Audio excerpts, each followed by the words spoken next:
সে হিন্দুদের ওপর সংখ্যালঘুদের ওপর অত্যাচার দেখে শুভেন্দু অধিকারী চোখের জল ফেলছেন। বাংলাদেশ দূতাবাসে গিয়ে ওই হনুমান সেনারা ভাঙচুর করছে।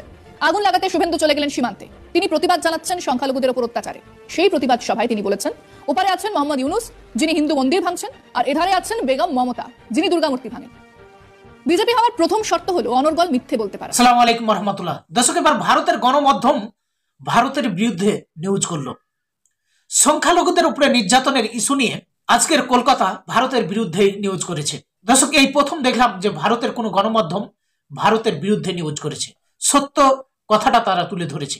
শুভেন্দু অধিকারী বলেছেন ডক্টর ইউনুস নাকি হিন্দুদের উপরে নির্যাতন করছে, পূজা মণ্ডপ ভাঙছে, এমন কথা বলেছেন শুভেন্দু অধিকারী। এই শুভেন্দু অধিকারী এবং বিজেপিকে কঠিন ধোলাই করেছেন প্রথম কলকাতা। এই প্রথম দেখলাম যে তারা ভারতের বিরুদ্ধে নিউজ করেছে। প্রথমে এই আজকের কলকাতা এদেরকে ধন্যবাদ জানাই যে সঠিক নিউজটাকে তুলে ধরেছে। একজন সাংবাদিক, একজন গণমাধ্যমের কাজ হচ্ছে সঠিকটাকে তুলে ধরা। সেটা দেশের পক্ষে হোক আর বিপক্ষে হোক, সেটা কোনো যায় আসে না। সত্যটাকে তুলে ধরা তাদের হচ্ছে দায়িত্ব ও কর্তব্য। তো আসুন আমরা বিস্তারিত জেনে আসি। হিন্দুদের ওপর সংখ্যালঘুদের ওপর অত্যাচার দেখে শুভেন্দু অধিকারী চোখের জল ফেলছেন। বাংলাদেশ দূতাবাসে গিয়ে ওই হনুমান সেনারা ভাঙচুর করছে। আগুন লাগাতে শুভেন্দু চলে গেলেন সীমান্তে। তিনি প্রতিবাদ জানাচ্ছেন সংখ্যালঘুদের ওপর অত্যাচারে। সেই প্রতিবাদ সভায় তিনি বলেছেন, ওপারে আছেন মোহাম্মদ ইউনুস, যিনি হিন্দু মন্দির ভাঙছেন, আর এধারে আছেন বেগম মমতা, যিনি দুর্গামূর্তি ভাঙেন। বিজেপি হওয়ার প্রথম শর্ত হলো অনর্গল মিথ্যে বলতে পারা। মিথ্যে বলতে গিয়ে যদি জিভ আটকে যায় তাহলে এই বিজেপি থেকে বাদ। মমতা বন্দ্যোপাধ্যায় দুর্গামূর্তি ভাঙছেন, এরকম একটা অভিযোগ আগে কখনো কারোর মুখে শুনেছেন? যখন রাজ্যের তথাকথিত বাম প্রগতিশীল আন্দোলনজীবীরা দুর্গাপুজো বয়কটের ডাক দিচ্ছে, তখনও একটা কটু কথা না বলেই তিনি পুজো উদ্বোধন করছেন, দুর্গাপুজোর কার্নিভালে ব্যবস্থা করছেন। আমরা সবাই দেখেছি। কিন্তু ওই যে বিজেপিতে থাকার প্রথম আর প্রধান শর্ত হলো মিথ্যে বলতে হবে। সেই শর্ত মেনেই তিনি এই কথাগুলো উচ্চারণ করলেন। এমনিতে তিনি যা বলেন তাতেই তার অনুগামীরা হাততালি দেয়। কিন্তু এই কথা বলার পরে সবাই একটু সময়ের জন্য হলেও থমকে গিয়েছিলেন। আসলে ইস্যু খুঁজে পাচ্ছেন না শুভেন্দু অধিকারী। তিনি বিলক্ষণ জানেন তার সিদ্ধান্তের জন্যই বিজেপি আরজিকর প্রধান ইস্যুতে বিরোধী দল হিসেবে চূড়ান্ত ব্যর্থ। সেদিন ওই বাংলাদেশ মডেলে ছাত্র সমাজের নামে আন্দোলন পরিচালনা করতে গিয়ে ল্যাজে গোবরে হয়েছেন, আর পরবর্তী সময়ে আন্দোলনের ল্যাজ ধরারও সুযোগ পাননি। কাজেই নতুন ইস্যু হলো বাংলাদেশের সংখ্যালঘু হিন্দু মানুষজনের ওপরে অত্যাচার। আপাতত তিনি কদিন এই ইস্যু নিয়ে বাজার গরম করার চেষ্টা করবেন এবং তা করার জন্য অসংখ্য মিথ্যে, অনর্গল মিথ্যে বলেই যাবেন। সেটাই বিষয় আজকে। শুভেন্দু অধিকারী হয় বোকা নয় মূর্খ। আরজিকর ইস্যুতে চূড়ান্ত ব্যর্থতা।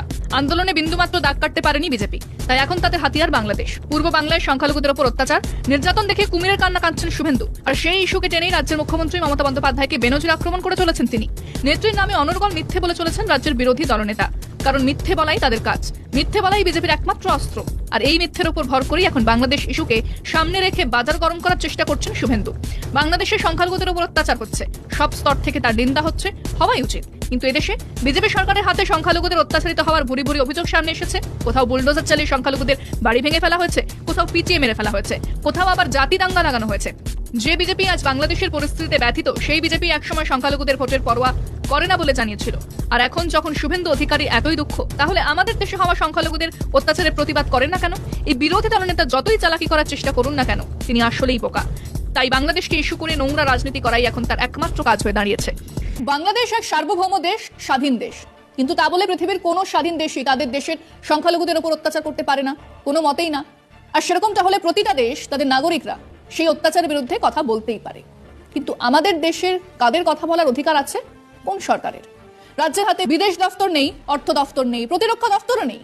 কাজেই এ বিষয়ে অফিসিয়াল কথা বলতে পারেন একমাত্র ইউনিয়ন গভর্নমেন্ট, মোদী সরকার।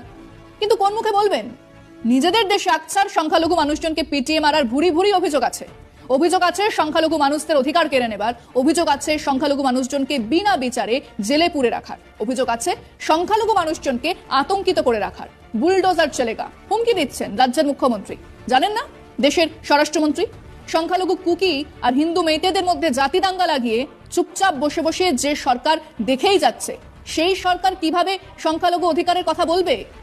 যে অকাট মূর্খ জনপ্রতিনিধি দেশের নির্বাচক মণ্ডলীর 30% ভোট চাই না, আমরা সংখ্যাগুরুর ভোটে জিতবো, এরকম নোংরা কথা বলেন, তিনি সংখ্যালঘুর ওপর অত্যাচারের দুঃখে কুমির কান্না কাঁদছেন।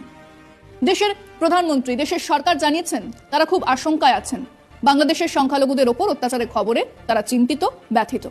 এই মহাপুরুষেরা চীনে উইঘুর মুসলমানদের উপর অত্যাচার নিয়ে চীন সরকারকে তাদের আশঙ্কার কথা জানিয়েছেন? জানাননি। কেন? কারণ তারা সংখ্যালঘু কিন্তু মুসলমান।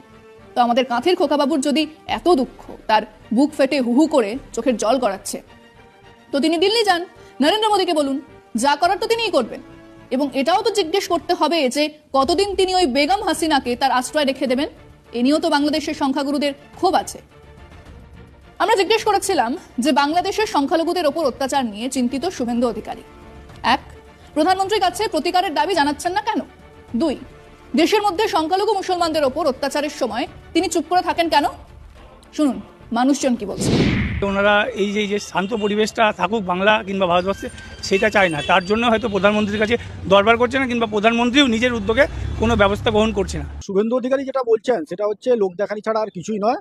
কারণ আমাদের দেশের রাষ্ট্র ক্ষমতা এই মুহূর্তে আছে বিজেপির সরকার। বাংলাদেশের এই বিষয় নিয়ে যদি কিছু বলার কারোর এখতিয়ার থাকে সেটা আমাদের কেন্দ্রীয় সরকারের আছে। শুভেন্দু অধিকারী এখানে নাটকবাজি না করে উনার যে সরকার, কেন্দ্রীয় সরকার, সেখানে বিষয়টা উত্থাপন করতে পারেন। শুভেন্দুবাবু পশ্চিমবাংলার হাওয়া গরম করতে নেমেছেন হিন্দু ধর্মের উস্কানি দিয়ে ভোট রাজনীতি শক্ত করবার জন্য। এই কারণে শুভেন্দুবাবু লাফালাফি করছেন। এমনি শুধু উস্কানিমূলক ঝামেলা বা পাবলিকের সঙ্গে মানে রাজনীতি কিছু ফায়দা লোটার জন্য এগুলো করা ঠিক না শুভেন্দু অধিকারীর। এখানে ওনার লাফানোর উদ্দেশ্য হচ্ছে যে পশ্চিমবঙ্গে কোনো রকম অশান্তি করে হিন্দু মুসলমানের মধ্যে একটা বিভাজন সৃষ্টি করে তিনি রাজনীতি ফায়দা তুলতে চাইছেন। শুভেন্দুর উচিত যে দেশের প্রধানমন্ত্রী, স্বরাষ্ট্রমন্ত্রীর সঙ্গে কথা বলা। এই যে নাটকগুলো শুভেন্দু করছে, সেই নাটকটা না করলেই ভালো। হ্যাঁ, সেটাই তো চিন্তার বিষয়। তো মানে তিনি ওনার বক্তব্য এবং কাজের মধ্যে কোনো মিল নেই। যেভাবে শুভেন্দু অধিকারী উনি যে ভাষায় এখানে মিডিয়াগুলোর সামনে বলছেন, ওতে এখানে একটা দাঙ্গা লাগানোর একটা চক্রান্ত করছেন।